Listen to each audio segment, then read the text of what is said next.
नमस्कार, मैं आपकी दोस्त वंदना। आपका वाणी चैनल पर स्वागत है। यह मेरा एक प्रयास है आप सबको साहित्य से जोड़ने की और इस कथानक के परिदृश्य में आप सबको पहुंचाने की। इसके लिए आप हमसे जुड़िए और हमारे चैनल को लाइक शेयर सब्सक्राइब करें। फिर आज हम शुरू करते हैं प्रेमचंद जी का उपन्यास गोदान। जब वह अपने उन्मत्त उसासों में, अपनी नशीली चितवनों में मानो अपने प्राण निकाल कर उसके चरणों पर रख देता था, झुनिया किसी वियोगी पक्षी की भांति अपने छोटे से घोंसले में एकांत जीवन काट रही थी। वहाँ नर का मत आग्रह न था, न वह उद्दीप्त उल्लास, न सबकों की मीठी आवाज़ें, मगर बहेलिए का जाल और छल भी तो वहाँ न था। गोबर ने उसके एकांत घोंसले में जाकर उसे कुछ आनंद पहुंचाया या नहीं कौन जाने, पर उसे विपत्ति में तो डाल ही दिया। वह संभल गया। भागता हुआ सिपाही मानो अपने एक साथी का बढ़ावा सुनकर पीछे लौट पड़ा। उसने द्वार पर आकर देखा तो किवाड़ बंद हो गए थे। किवाड़ों के दरवाजे से प्रकाश की रेखाएं बाहर निकल रही थीं। उसने एक तरह से बाहर झाँका। धनिया और झुनिया बैठी हुई थी। होरी खड़ा था। झुनिया की सिसकियाँ सुनाई दे रही थी और धनिया उसे समझा रही थी, बेटी तू चलकर घर में बैठ, मैं तेरे काका और भाइयों को देख लूँगी। जब तक हम जीते हैं किसी बात की चिंता नहीं है। हमारे रहते कोई तुझे तिरछी आंखों से देख भी न सकेगा। गोबर गदगद हो गया। आज वह किसी लायक होता तो दादा और अम्मा को सोने से मर देता और कहता, अब तुम कुछ परवाह ना करो, आराम से बैठे खाओ और जितना दान पुण्य करना चाहो करो। झुनिया के प्रति अब उसे कोई शंका नहीं है। वह उसे जो आश्रय देना चाहता था वह मिल गया। झुनिया उसे दगाबाज समझती है तो समझे, वह तो तब भी घर आएगा जब वो पैसे के बल से सारे गांव का मुंह बंद कर सके, और दादा और अम्मा उसे कुल का कलंक न समझकर कुल का तिलक समझें। मन पर जितना ही गहरा आघात होता है उसकी प्रतिक्रिया भी उतनी गहरी होती है। इस अपकीर्ति और कलंक ने गोबर के अंतस्थल को मत कर वह रत्न निकाल लिया जो अभी तक छिपा पड़ा था। आज पहली बार उसे अपने दायित्व का ज्ञान हुआ और उसके साथ ही संकल्प भी। अब तक वह कम से कम काम करता और ज़्यादा से ज़्यादा खाना खाना अपना हक समझता था। उसके मन में कभी यह विचार उठा ही नहीं कि घर वालों के साथ उसका भी कुछ कर्तव्य है। आज माता पिता के उदात्त क्षमा ने जैसे उसके हृदय में प्रकाश डाल दिया। जब धनिया और झुनिया भीतर चली गईं तो वह होरी की उसी मड़ैया में जा बैठा और भविष्य के मंसूबे बांधने लगा। शहर के बलेदारों को 5-6 आने रोज़ मिलते हैं, यह उसने सुन रखा था। बाहर उसे 6 आने रोज़ मिले और वह एक आने में गुजर कर ले तो 5 आने रोज़ बचाएं। महीने में 10 रुपये होते हैं और साल भर में 125। वह 125 की थैली लेकर घर आए तो किसकी मजाल है जो उसके सामने मुँह खोल सके। यही दाता दिन और यही पटेसरी आकर उसकी हाँ में हाँ मिलाएंगे और झुनिया तुम्हारे घरों के फूल जाए। 2-4 साल वह इसी तरह कमाता रहे तो घर का सारा दलिद्र मिट जाए। अभी तो सारे घर की कमाई भी 125 नहीं होती, अब वह अकेला 125 कमाएगा। यही तो लोग कहेंगे कि मजूरी करना कोई पाप तो नहीं है और सदा 6 आने ही थोड़े मिलेंगे। जैसे जैसे वह काम में होशियार होगा मजूरी भी तो बढ़ेगी। अब वह दादा से कहेगा, अब तुम घर बैठकर भगवान का भजन करो, इस खेती में जान खपाने की सिवा और क्या रखा है। सबसे पहले वह एक बछाई गाय लाएगा जो 4-5 सिर दूध देगी और दादा से कहेगा, तुम गौ माता की सेवा करो, इससे तुम्हारा लोभ भी बनेगा, परलोक भी। और क्या, एक आने में उसका गुजर आराम से न होगा। घर द्वार लेकर क्या करना है, किसी के ओसारे में पड़ा रहेगा। सैकड़ों मंदिर हैं, धर्मशाले हैं, और फिर जिसकी वह मजूरी करेगा, क्या उसे रहने के लिए जगह न देगा। आटा रुपए का 10 सेर आता है, एक आने में 2.5 पाव हुआ। एक आने का तो आटा खा ही जाएगा। लकड़ी, दाल, नमक, साग, यह सब कहाँ से आएगा। दोनों जून के लिए पेट भर तो आटा चाहिए ही। ओह, खाने की तो कुछ न पूछो। मुट्ठी भर चने में काम चल सकता है। हलवा और पूरी खाकर भी काम चल सकता है। जैसी कमाई हो वो 8 सेर आटा खाकर दिन भर मज़े से काम कर सकता है। इधर उधर से उपले चुन लिए, लकड़ी का काम चल गया। कभी 1 पैसे की दाल ले ली, कभी आलू भूनकर भुर्ता बना लिया। यहाँ दिन काटना है कि चैर करना है। पत्तल पर आटा गूँथा, उपलों पर बाटियाँ सेकी, आलू भूनकर भुर्ता बनाया और मज़े से खाकर सो रहे हैं। घर ही पर कौन 2 जून की रोटी मिलती है, 1 जून चबेना ही मिलता है। यहाँ भी 1 जून चबेने पर काटेंगे। उसे शंका हुई, अगर कभी मजूरी न मिले तो वह क्या करेगा।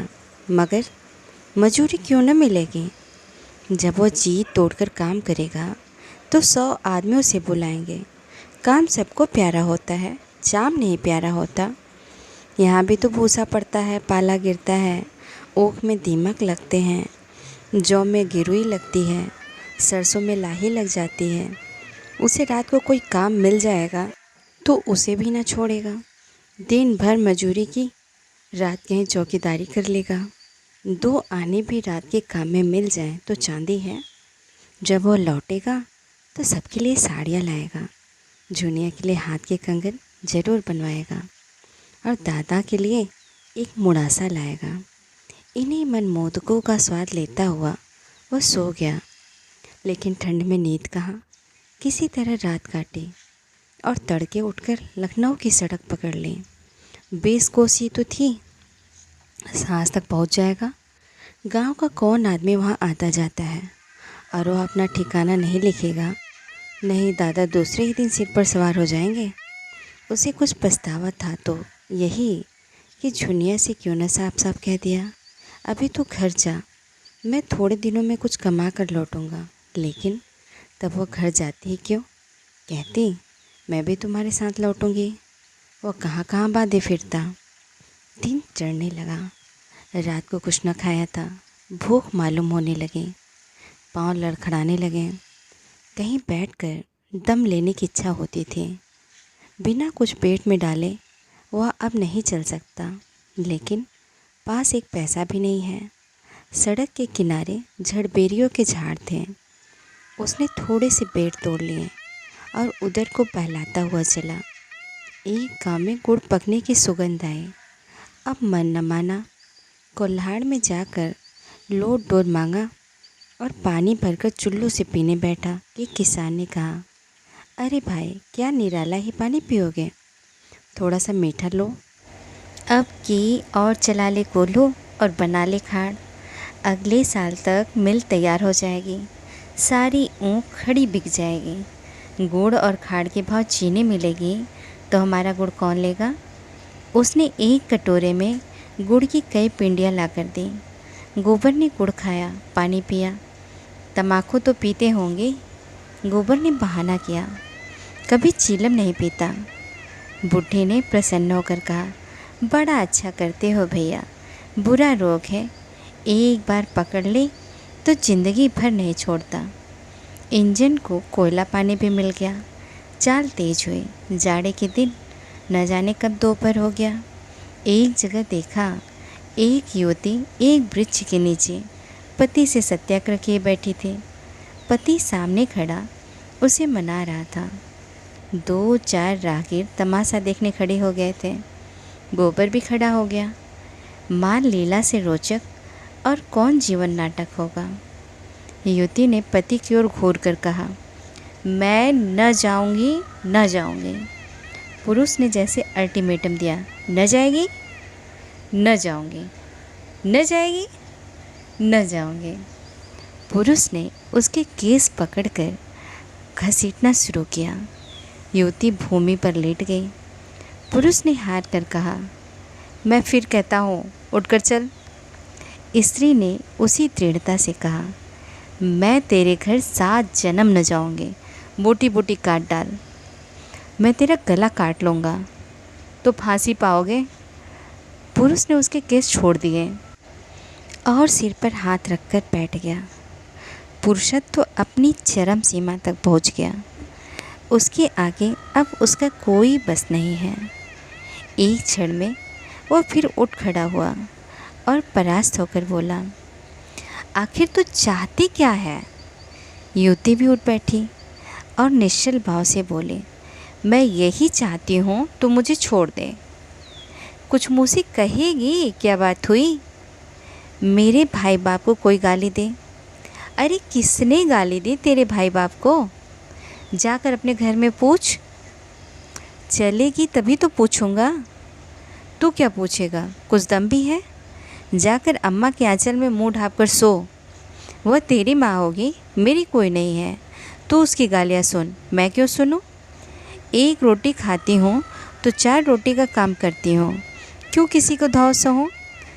मैं तेरा एक पीतल का छल्ला भी तो नहीं जानती। राहगीरों को इस कला में अभिनय का आनंद आ रहा था, मगर उसकी जल्द समाप्त होने की आशा न थी। मंजिल खोटी होती थी। एक एक करके लोग खिसकने लगे। गोबर को पुरुष की निर्दयता बुरी लग रही थी। भीड़ के सामने तो कुछ न कह सकता था। मैदान खाली हुआ तो बोला, भाई मर्द औरत के बीच में बोलना तो न चाहिए, मगर इतनी बेदर्दी भी अच्छी नहीं होती। पुरुष ने कौड़ी किसी आँख निकाल कर कहा, तुम कौन हो? गोबर ने निसंक भाव से कहा, मैं कोई हूँ, लेकिन अनुचित बात देखकर सभी को बुरा लगता है। पुरुष ने सिर हिलाकर कहा, मालूम होता है अभी मेहरिया नहीं आई, तभी इतना दर्द है। मेहरिया आएगी तो भी उसको छोटे पकड़ कर न खींचूँगा। अच्छा तो अपनी राह लो, मेरी औरत है, मैं उसे मारूंगा काटूंगा। तुम कौन होते हो बोलने वाले? चले जाओ सीधे यहाँ से, यहाँ खड़े मत रहो। गोबर का गर्म खून और गर्म हो गया। वह क्यों चला जाए? सड़क सरकार की है, किसी के बाप की नहीं। वह जब तक चाहे वहाँ खड़ा रह सकता है, वहाँ से उसे हटाने का किसी को अधिकार नहीं। पुरुष ने ओठ चबा कर कहा, तो तुम न जाओगे? आओ। गोबर ने अंगोछा कमर में बांध लिया और समर के लिए तैयार होकर बोला, तुम आओ या ना आओ, मैं तो तभी जाऊंगा जब मेरी इच्छा होगी। तो मालूम होता है हाथ पैर तुड़वा के जाओगे। यह कौन जानता है कि इसके हाथ पांव टूटेंगे? तो तुम न जाओगे? ना। पुरुष मुट्ठी बांधकर गोबर की ओर झपटा। उसी क्षण युवती ने उसकी धोती पकड़ ली और उसे अपनी ओर खींचती हुई गोबर से बोले, तुम क्यों लड़ाई पर उतारू हो रहे हो जी? अपनी राह क्यों नहीं जाते? यहाँ कोई तमाशा है? हमारा आपस का झगड़ा है। कभी वह मुझे मारता है, कभी मैं उसे डांटती हूँ। तुमसे मतलब? गोबर यह धिक्कार पाकर चलता बना। दिल में कहा, यह औरत मार खाने के ही लायक है। गोबर आगे निकल गया तो युवती ने पति को डांटा, तुम सबसे लड़ने क्यों लगते हो? उसने कौन सी बुरी बात कही थी कि तुम्हें चोट लग गई? बुरा काम करोगे तो दुनिया बुरा ही कहेगी। मगर है किसी भले घर का और अपनी बिरादरी का ही जान पड़ता है। क्यों उसे अपनी बहन के लिए नहीं ठीक कर लेते? पति ने संदेह के स्वर में कहा, क्या अब तक कुंवारा बैठा होगा? तो पूछ क्यों नहीं लेते? पुरुष ने 10 कदम दौड़कर गोबर को आवाज़ दी और हाथ से ठहर जाने का इशारा किया। गोबर ने समझा शायद फिर इसके सिर भूत सवार हुआ, तभी ललकार रहा है। मार खाए भी न मानेगा। अपने गांव में कुत्ता भी शेर हो जाता है, लेकिन आने दो। लेकिन उसके मुख पर समर की ललकार न थी। मैत्री का निमंत्रण था। उसने गांव, नाम और जात पूछी। गोबर ने ठीक ठीक बता दिया। उस पुरुष का नाम कोदई था। कोदई ने मुस्कुराकर कहा, हम दोनों में लड़ाई होते होते बची। तुम चले आए तो मैंने सोचा तुमने ठीक ही कहा। मैं नाहक तुमसे तन बैठा। कुछ खेती बाड़ी घर में होती है ना? गोबर ने बताया। उसके मौरूसी 5 बीघे खेत हैं और एक हल्की खेती होती है। मैंने तुम्हें जो बुरा भला कहा उसकी माफ़ी दे दो भाई। क्रोध में आदमी अंधा हो जाता है। औरत गुण सहूर में लक्ष्मी है, मुदा कभी कभी न जाने कौन सा भूत इस पर सवार हो जाता है। अब तुम ही बताओ, माता पर मेरा क्या बस है? जन्म तो उन्होंने दिया है, पाला पोसा तो उन्होंने है। जब कोई बात होगी तो मैं जो कुछ कहूँगा लुगाई ही से कहूँगा ना। उस पर अपना बस है। तुम ही सोचो, मैं कुपत तो नहीं कह रहा हूँ। यहाँ मुझे उसका बाल पकड़कर घसीटना न था, लेकिन औरत जात बिना कुछ ताड़ना दिए काबू में भी तो नहीं रहती। चाहती है माँ से अलग हो जाऊँ। तुम ही सोचो, कैसे अलग हो जाऊँ? और किससे अलग हो जाऊँ? अपनी माँ से, जिसने जन्म दिया, या मुझसे ना होगा? औरत रहे या जाए? गोबर को भी अपनी राय बदलनी पड़ी। बोला, माता का आदर करना तो सबका धर्म ही है भाई। माता से कौन उरीन हो सकता है? कोदई ने उसे अपने घर चलने का नितवा दिया। आज वो किसी तरह लखनऊ नहीं पहुंच सकता। कोस दो कोस जाते जाते साँझ हो जाएगी। रात को कहीं टिकना नहीं पड़ेगा। गोबर ने विनोद किया। लुगाई मान गई? न मानेगी तो क्या करेगी? मुझे तो उसने ऐसी फटकार बताई कि मैं लजा गया। वो खुद पछता रही है। चलो ज़रा माताजी को समझा देना। मुझसे तो कुछ कहते नहीं बनता। उन्हें भी सोचना चाहिए कि बहू को बाप भाई की गाली क्यों देती हैं। हमारी ही बहन है, 4 दिन में उसकी सगाई हो जाएगी। उसकी सास हमें गालियाँ देंगी तो उसे सुना न जाएगा। सब दोष लुगाई का ही नहीं है, माता का भी दोष है। जब हर बात में वो अपनी बेटी का पक्ष करेंगे तो हमें बुरा लगेगा ही। इसमें इतनी अच्छी बात यह है कि घर से रूठ कर चली जाए, पर गाली का जवाब गाली से नहीं देती। गोबर को रात के लिए कोई ठिकाना चाहिए था ही। कोदई के साथ हो लिया। दोनों फिर उसी जगह आए जहाँ युवती बैठी हुई थी। वह अब गृहिणी बन गई थी। जरा सा घूंघट निकाल लिया था और लजाने लगी थी। कोदई ने मुस्कुरा कर कहा, यह तो आते ही न थे। कहते थे ऐसी डांट सुनने के बाद उनके घर कैसे जाएं? युवती ने घूंघट की आड़ से गोबर को देखकर कहा, इतनी ही डांट में डर के लुगाई आ जाएगी तब कहाँ भागोगे? गांव समीप ही था। गांव क्या था? पुरवा था, 10-12 घरों का, जिसमें आधे खपरेल के थे, आधे फौज के। कोदई ने अपने घर पहुंचकर खाट निकाले, उस पर एक दरी डाल दी, शरबत बनाने को कह चीलम भर लाया और एक क्षण में वही युवती लोटे में शरबत लेकर आए। गोबर को पानी का एक छींटा मारकर मानो क्षमा मांग ले। वह अब उसका नंदोई हो रहा था। फिर क्यों न अभी से छेड़छाड़ शुरू करते? गोबर अंधेरे ही मुँह उठा और कोदई से विदा मांगी। सबको मालूम हो गया था कि उसका ब्याह हो चुका है, इसलिए उससे कोई विवाह संबंधी चर्चा नहीं की। उसके शील स्वभाव ने सारे घर को मुक्त कर लिया था। कोदई की माता को तो उसने ऐसे मीठे शब्दों में और उसके मातृ पद की रक्षा करते हुए ऐसा उपदेश दिया कि उसने प्रसन्न होकर आशीर्वाद दिया था। तुम बड़ी हो माताजी, पूज्य हो। पुत्र माता के ऋण से 100 जन्म लेकर भी ऊऋण नहीं हो सकता, लाख जन्म लेकर भी ऊऋण नहीं हो सकता, करोड़ जन्म लेकर भी नहीं। बुढ़िया इस संख्यातीत श्रद्धा पर गदगद हो गए। इसके बाद गोबर ने जो कुछ कहा उसमें बुढ़िया को अपना मंगल ही दिखाई दिया। वैद्य एक बार रोगी को चंगा कर दे, फिर रोगी उसके हाथों विष भी खुशी से पी लेगा। अब जैसे आज ही बहू घर से रूठ कर चली गई तो किसकी हेठी हुई? बहू को कौन जानता है?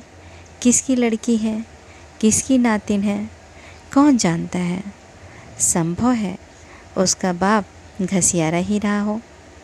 बुढ़िया ने निश्चयात्मक भाव से कहा, घसियारा तो है ही बेटा, पक्का घसियारा।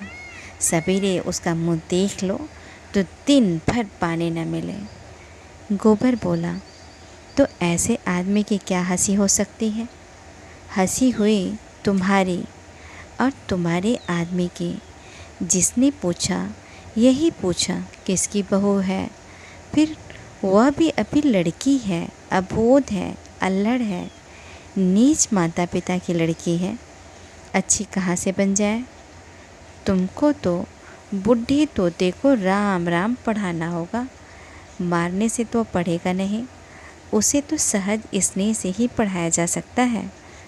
ताड़ना भी दो, लेकिन उसके मुंह मत लगो। उसका तो कुछ नहीं बिगड़ता, तुम्हारा अपमान होता है। जब गोबर चलने लगा तो बुढ़िया ने खांड और सत्तू मिलाकर उसे खाने को दिया। गांव के कई और आदमी मजूरी की टोह में शहर जा रहे थे। बातचीत में रास्ता कट गया और 9 बजते बजते सब लोग अमीनाबाद के बाज़ार में जा पहुँचे। गोबर हैरान था, इतनी आदमी नगर में कहाँ से आ गए? आदमी पर आदमी गिरा पड़ता था। उस दिन बाजार में 400-500 मजदूरों से कम न थे। राज और बढ़ई और लोहार और बेलदार और खाट बुनने वाले और संगत तराज भी जमा है, और उसके हाथों में तो कोई औजार भी नहीं है। कोई क्या जानेगा कि वो क्या काम कर सकता है? कोई उसे क्यों रखने लगा? बिना औजार के उसे कौन पूछेगा? धीरे धीरे एक करके मजूरों को काम मिलता जा रहा था।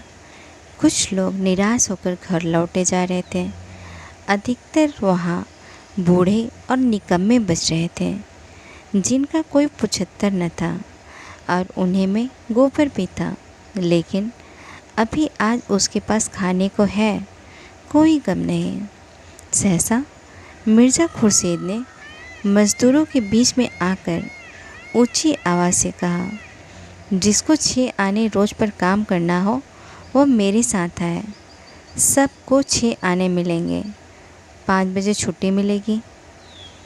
10-5 राजाओं और बढ़इयों को छोड़कर सब के सब उसके साथ चलने को तैयार हो गए। 400 फटे हालों की एक विशाल सेना सज गई। आगे मिर्ज़ा थे, कंधे पर मोटा सोटा रखे हुए। पीछे भूखमरों की लंबी कतार थे, जैसे भेड़ें हों। एक बुढ़े ने मिर्ज़ा से पूछा, कौन काम करना है मालिक? मिर्ज़ा ने काम बतलाया। उस पर सब और चकित हो गए। केवल एक कबड्डी खेलना? यह कैसा आदमी है जो कबड्डी खेलने के 6 आना रोज़ दे रहा है? सन की तो नहीं है कोई? बहुत धन पाकर आदमी सनक जाता है, बहुत पढ़ लेने से भी आदमी पागल हो जाता है।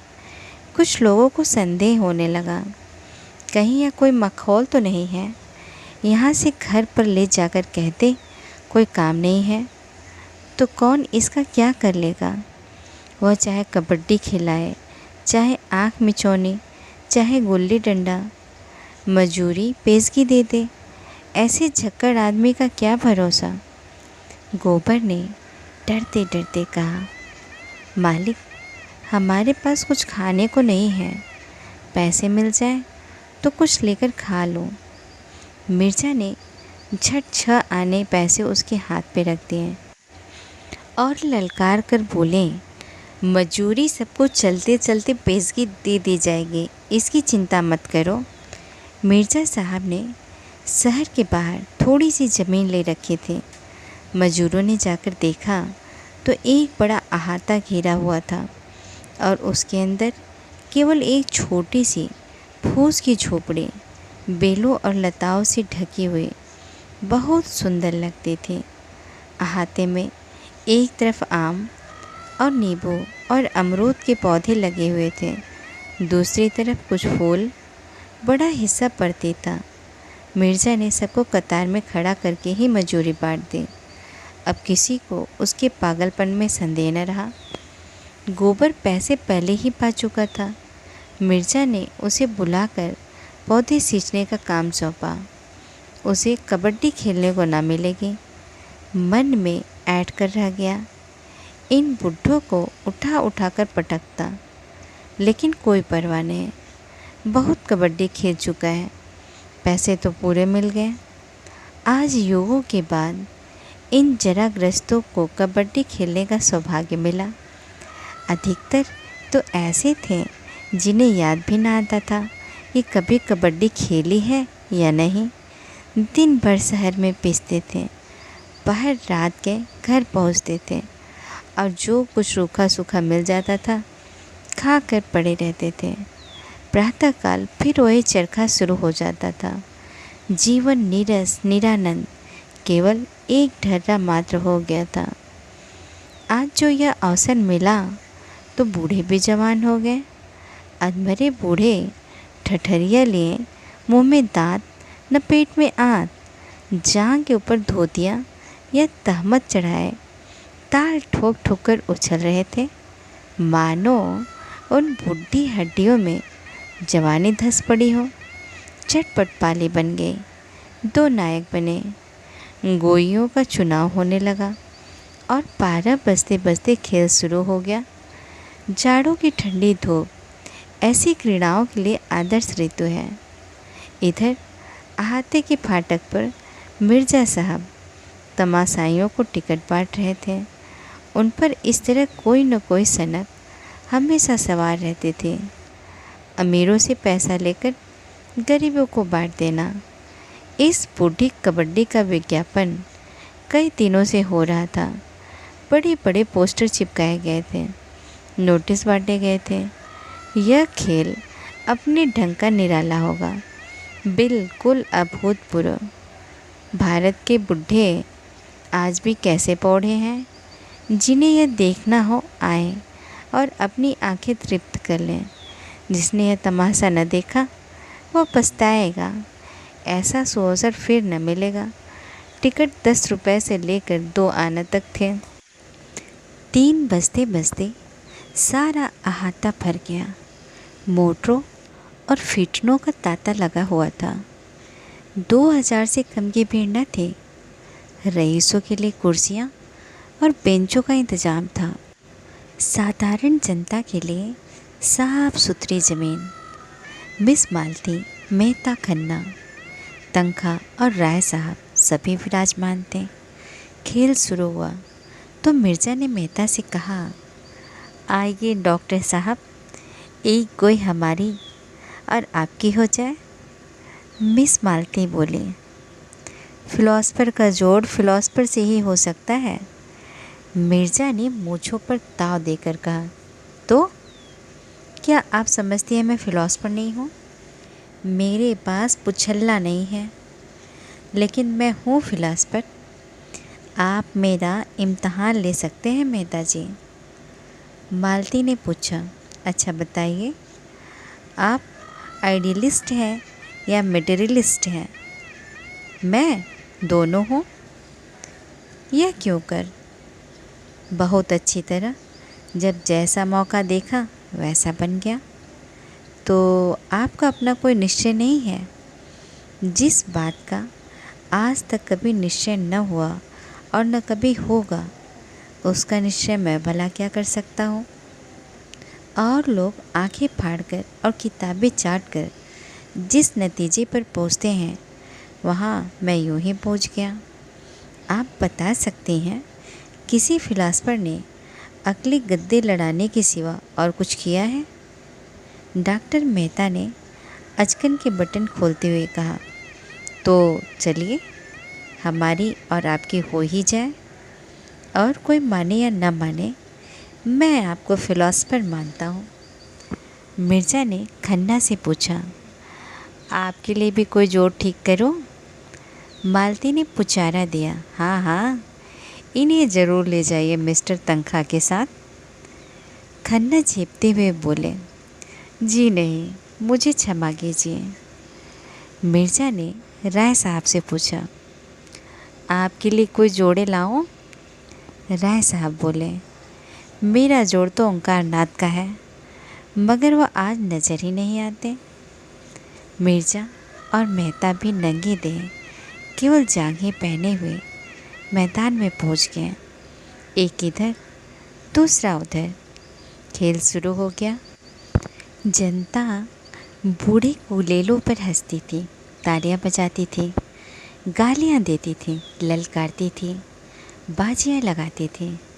जरा इन बूढ़े पापा को देखो, किस शान से जा रहे हैं, जैसे सबको मार कर ही लौटेंगे। अच्छा, दूसरी तरफ से भी उन्हीं के बड़े भाई निकले।